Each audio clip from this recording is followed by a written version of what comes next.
Association, avec ou sans tracteur, toutes et tous, dans la rue le 26 mars. Les faits contredisent les promesses. Citation. Dans les 5 ans qui viennent, je ne touche pas à la retraite de celles et ceux qui sont aujourd'hui des retraités. Leur retraite sera préservée, il n'y aura pas de perte de pouvoir d'achat, c'est essentiel.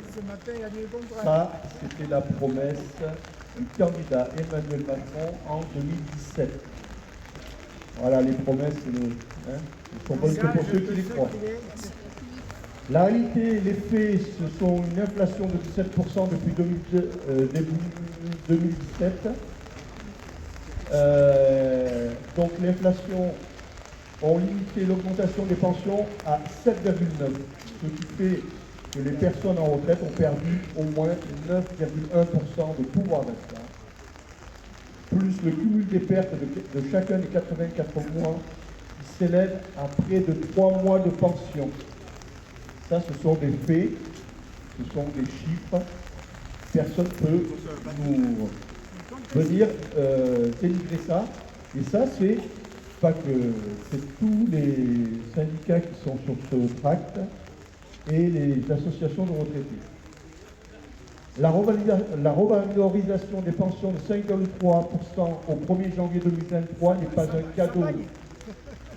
Il s'agit de la stricte application du Code de la sécurité sociale qui revalorise chaque année la pension de base en fonction de l'inflation. Nos mobilisations du 24 octobre ont imposé le respect de la loi. Et donc on a pu avoir cette revalorisation de 5,3, mais qui arrive toujours avec une année de retard. Voilà. Pour les personnes en retraite, l'augmentation des prix subis est supérieure à l'inflation officielle. Ce que révèle l'enquête budget de famille de l'INSEE, les dépenses incompressibles augmentent davantage pour les seniors. Premier poste, l'alimentation, qui augmente bien plus que l'inflation, représente plus de 20% des dépenses des plus de 74 ans, contre seulement 11% pour les moins de 35 ans. En un an, l'alimentation a augmenté de 7,6% pour les seniors. En un an. L'énergie du logement, qui augmente énormément, pèse 5,2% dans la consommation des ménages et 6,2% pour les plus de 74 ans. Ils sont le plus souvent à la maison, qui ont des appartements plus grands, qui utilisent davantage de gaz et fioul, dont les prix ont bien plus augmenté que ceux de l'électricité. Pour les personnes en retraite, la santé coûte de plus en plus cher, trop cher. Les gouvernements ont la sécurité sociale dans le collimateur. Ils ne supportent pas que tout le monde ait droit aux mêmes soins. L'idéologie libérale préfère la complémentaire qui rembourse une dépense de santé en fonction du montant de la cotisation. Ces gouvernements assèchent les ressources de la sécurité sociale, notamment par une politique d'exonération, par le transfert de la dette Covid. Ces gouvernements réduisent le rôle de la Sécu par les franchises médicales, les dépassements d'honoraires et par le doublement du montant des franchises et participations forfaitaires qui constitue une perte de pouvoir d'achat de 800 millions d'euros. Ces gouvernements transfèrent les compétences de la Sécu aux complémentaires santé, onéreuses et inégalitaires. Par exemple, le 100% santé pour les yeux, les oreilles et les dents, ce qui augmente le tarif des complémentaires santé de 40% depuis 2018, de 7% en 2023, de plus de 20% pour les seniors en 2024. Maintenant, et de plus en plus, pour être bien soigné, il faut pouvoir se payer une bonne complémentaire. C'est scandaleux, d'autant plus que les personnes âgées qui dépensent plus pour leur santé doivent cotiser plus. Beaucoup trop de retraités doivent renoncer à une complémentaire et de fait à un accès aux soins. Nous revendiquons le 100% Sécu pour les soins et des services publics de proximité. Vivre en EHPAD est parfois nécessaire, malgré les scandales révélés dans le livre Les Fossoyeurs. le manque de place, la maltraitance due au manque de personnel bien formé. Mais l'EHPAD coûte bien plus cher que la pension pour la quasi-totalité des résidents. Les gouvernements méprisent les retraités en promettant et en repoussant toujours une loi grand âge.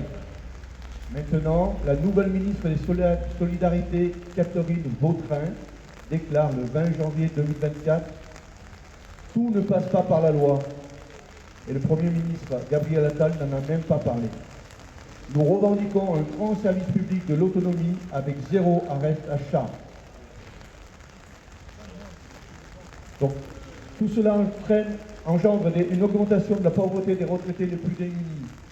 Selon l'adresse, pendant 10 ans, seulement 560 000 ont touché le minimum vieillesse. Leur nombre augmente depuis 2017, année d'arrivée du président Emmanuel Macron. Il atteint 700 000 après une augmentation de 67 000 en 2022. Et en même temps, en France, selon Oxfam, en 10 ans, le nombre de milliardaires a été multiplié par 3. Leur fortune a été multipliée par 4. Les 4 milliardaires français les plus riches et leurs familles ont vu leur fortune augmenter de 87% depuis 2020. Dans le même temps, la richesse cumulée de 90% de la population a baissé. Sur cette même période, les 42 milliardaires français, dont 6 femmes, ont gagné 230 milliards d'euros, autant que pour faire un chèque de 3 400 euros pour chaque Français. Les 1% les plus riches détiennent 36% du patrimoine financier total en France, alors que plus de 80% des Français ne déclarent posséder ni assurance vie ni action directement. Alors aujourd'hui, le 26 mars, frappons un grand coup, nous sommes là pour revendiquer la prise en compte d'un plan santé dont c'est plus 300 euros pour tous, des accès aux soins pour tous, dont les retraités, et des services publics de proximité. Voilà, ça fait 10 ans que cette association de syndicats et d'associations de retraités existe. Voilà, le message est clair, c'est vraiment unanime ce qui a été écrit là. Voilà.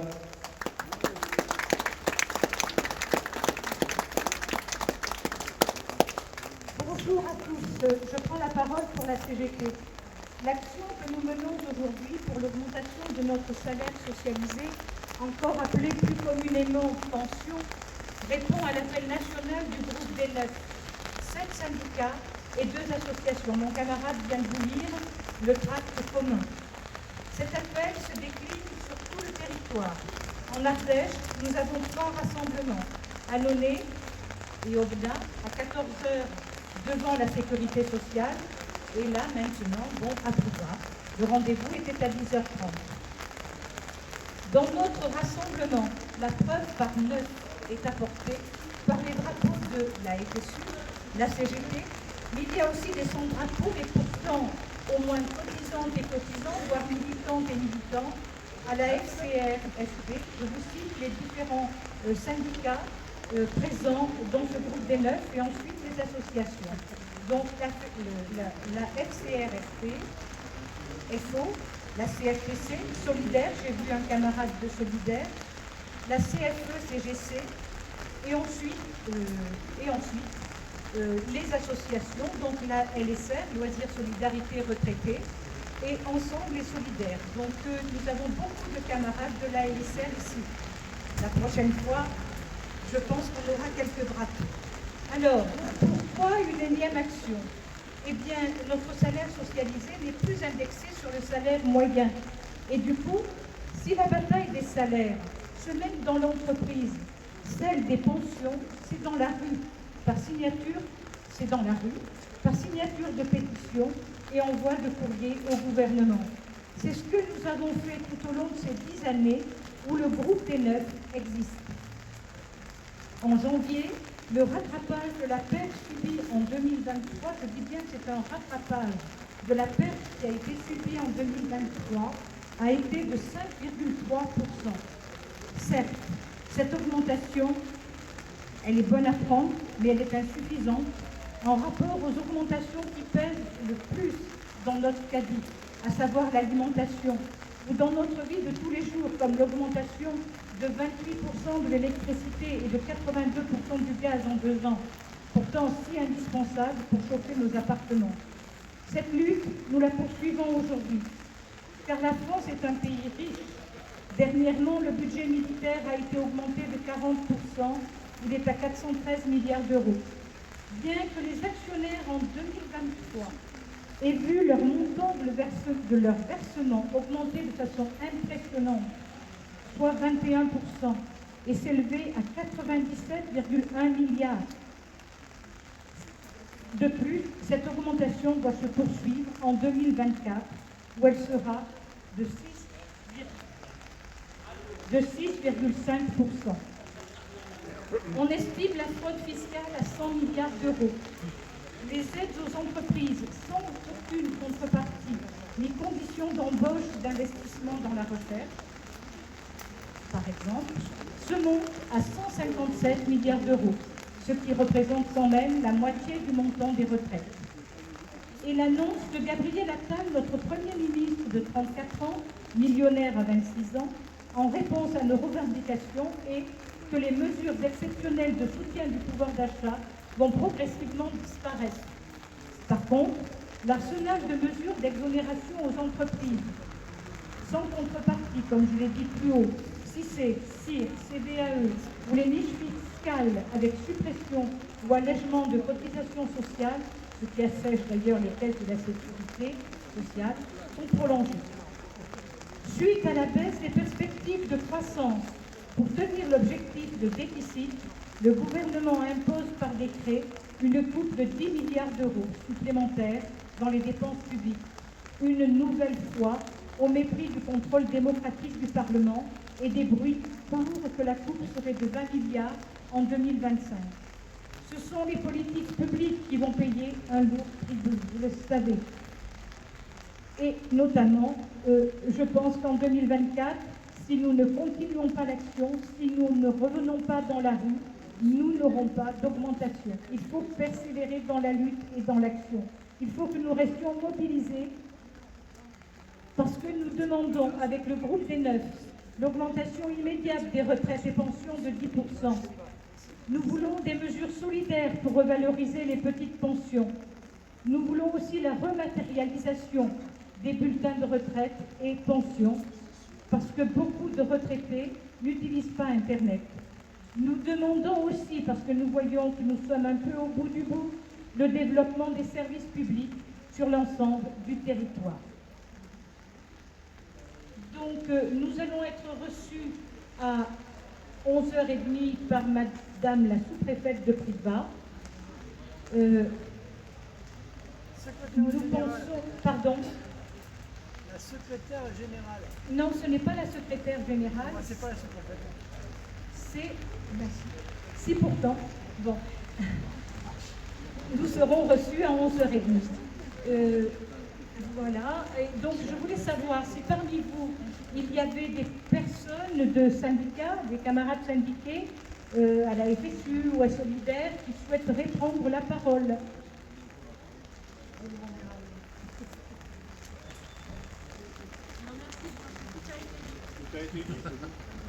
Pardon?